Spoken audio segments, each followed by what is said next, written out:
नमस्ते दोस्तों। यहाँ पे मैं एक बाइक लेके आया हूँ और ये बाइक मेरा ही है और इसके बारे में मैं एक रिव्यू देना चाहता हूँ और शायद हो सके किसी का भला हो सके, भला यानी कि इन्फॉर्मेशन जो है सही सही से मिल सके। और मैं भी काफ़ी सारा रिव्यू देखता हूँ बाइकों का और कारों का, और उसमें से मुझे काफ़ी फ़ायदा भी होता है। और ये है रॉयल इनफील्ड क्लासिक 350, जिसे मैंने 2016 में ख़रीदा है और अभी 2024 हो गया है, 2024। सो लगभग इसको 9 साल होने को है। सो 9 साल में मुझे क्या क्या मतलब इसकी यूज़ करके मुझे एक्सपीरियंस हुआ है, वो वही मैं शेयर करना चाहता हूँ। और मेरा ओवरऑल एक्सपीरियंस जो है इस बाइक के बारे में, तो राइडिंग कंफर्ट बहुत अच्छा है, राइडिंग कंफर्ट। लेकिन साथ ही साथ इसके ऊपर काफ़ी ज़्यादा मैंने वो एक्सपेंडिचर किया हुआ है। और इस 9 साल में जर्नी में काफ़ी सारा खर्चा भी हुआ है। और इसका प्रोज़ एंड कॉन्स मैं आपको बताऊंगा। इसका जो प्रोज़ है वो है इसका थंप। बहुतों को मतलब ये जो है आफ्टर मार्केट लगाया हुआ है, जो कंपनी का जो है उसमें इतना थंपिंग नहीं है, और जो ये है आप लगा सकते हो। तो सभी को मालूम है और इससे थंपिंग अच्छा होता है। और सेकंड जो इसका मेन जो प्रोस है वो क्या है, इसका राइडिंग कंफर्ट। आप इसके ऊपर बैठ के चलाओगे तो राइडिंग कंफर्ट बहुत ही ज़्यादा है, बहुत अच्छा, मतलब कि एकदम आपको अच्छा लगेगा। लॉन्ग राइड वगैरह क्रूज़ करने के लिए बहुत अच्छा है। और लेकिन उसके साथ में जैसे आप रुकोगे कहीं पर भी और आपका साइज़ हाइट जो है वो अगर छोटा हो तो बैलेंसिंग करने में बहुत ही मुश्किल होगा। और साथ ही साथ जैसे अगर कोई मतलब आपका हाइट छोटा हो और अगर साइड में अगर कुछ जो स्लिपरी रोड हो, तो अगर ये गिरे तो संभालना मुश्किल हो जाएगा। इसलिए इसका जो कॉन्स है, तो इसका वेट है जो मुझे अभी इतना अच्छा नहीं लग रहा है, क्योंकि और इसलिए मैंने एक दूसरा बाइक ख़रीदा है जो लाइट वेट है। ओके। और मेन जो इसका एक प्रॉब्लम ये है कि इसका जो ये है ना क्लच एंड ये एक्सेलरेशन वायर जो है ये बार बार ख़राब होता है। और ये जो क्लच वायर जो है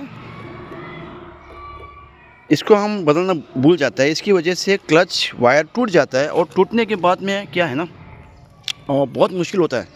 फिर अगर आप ऐसी जगह पे अगर हो ना, फिर इसको आप धक्का दे दे के बहुत ही ज़्यादा परेशान हो जाता है फिर। इसलिए इसका भी ध्यान रखना बहुत ही ज़रूरी है। क्लच जो है, और ये क्लच वायर जो है ये चेंज करना बहुत ही वैसे आसान है, आप सीख सकते हैं। और एक एक्स्ट्रा क्लच जो है वायर जो है वो आप इसमें रख दीजिए, और एक जो ज़रूरी टूल्स है उसमें रख के आप कहीं पर अगर ऐसा हो जाता है तो फिर आप आराम से चेंज कर सकता है। ठीक है। और एक चीज़ ये है कि अभी इसमें काम ये जो है, ये यहाँ पे चेन है, ये जो चेन ये मैंने अभी ये दूसरी बार डाला हुआ है। और इसका जो ये दांत है ये बार बार टूटता है। ये टूटने के वजह एक तो ये हो सकता है कि आप चेन का मेंटेनेंस अच्छा से नहीं कर रहे हो। ठीक है। और अगर रफ़ ड्राइविंग हो तो वैसे भी 2-3 साल में वैसे टूट ही जाता है। और अगर ये टूट गया तो पूरा सेट बदलना पड़ेगा। जैसे अभी ये जो है मेरे नया लगवाया है, एकदम नया लगाया है। और अगर चेन अच्छा से मेंटेन करोगे 2-3 साल तो चलेगा। ठीक है ना। और एक इसका जो कॉन्स जो है, मतलब कि नेगेटिव पॉइंट एक ये है, इसका इंजन का जो है ये मटेरियल जो है ये एल्युमिनियम से बनाया हुआ है। और इसकी वजह से जो है मुझे क्या दिक्कत हुआ, ये इंजन ऑयल का, ये ऑयल सील है, आपको दिख रहा है जैसे यहाँ पे है ऑयल सील, ये स्लिप हो गया। और वहाँ पर भी एक 2 नट है।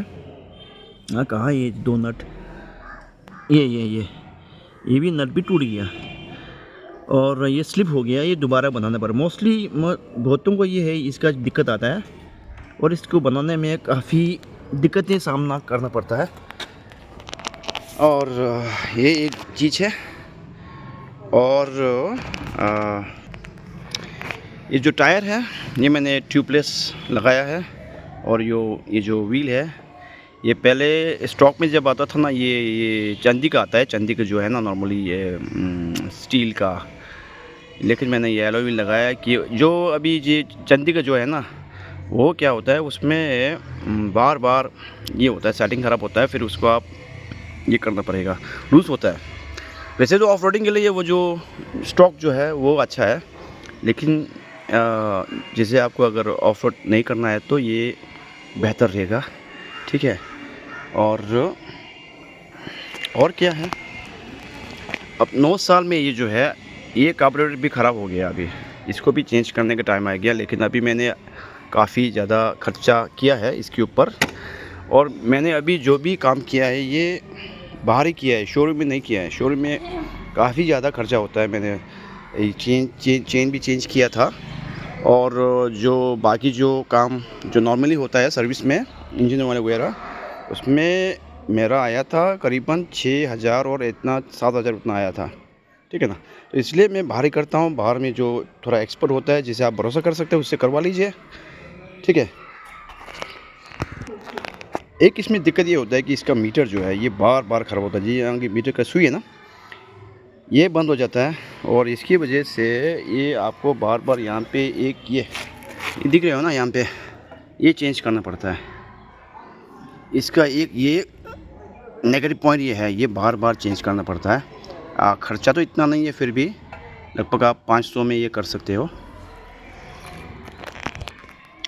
और इंजन जो है, अभी इंजन बहुत अच्छा चल रहा है, एकदम स्मूथ है। और इंजन का जो स्मूथनेस और परफॉर्मेंस है वो आपके ऊपर राइडर जो भी है और उसके ऊपर निर्भर करता है। और जैसे आप नए अगर ख़रीद रहे हो तो वैसे तो मालूम होगा आपको, लगभग 3,000 किलोमीटर तक आपको इसको बहुत ही आराम से चलाना है। 60 से ऊपर बिल्कुल नहीं भगाना है, ठीक है ना। तो इंजन का सेटिंग है वो बहुत अच्छा हो जाएगा। बाद में लॉन्ग रन ये इंजन का जो हेल्थ है वो बहुत ही अच्छा रहेगा, और एवरेज भी बहुत अच्छा देगा। अभी फ़िलहाल मुझे दे रहा है इसका एवरेज लगभग 40 किलोमीटर पर लीटर अभी भी दे रहा है। और राइडिंग स्टाइल जो है आपका, उसके ऊपर भी निर्भर करता है, क्योंकि अगर आप रफ़ चलाओगे तो कम ही देगा एवरेज, और अगर स्मूथ 40 to 60 के बीच में अगर मेंटेन करेगा तो माइलेज बहुत अच्छा हो जाएगा। और यहाँ पे मैंने ये स्टॉक का चेंज करके ये लगाया है, ठीक है। ये अभी भी अच्छा चल रहा है प्रोजेक्टर। और स्टॉक का जो है आप हेलोजन बल्ब है ना, वो उसका थ्रो अच्छा नहीं है। और ये जो सीट है, ये बाइक ऐसा है ना कि आप कस्टमाइज़ बहुत कर सकता है इसमें चेंजेस।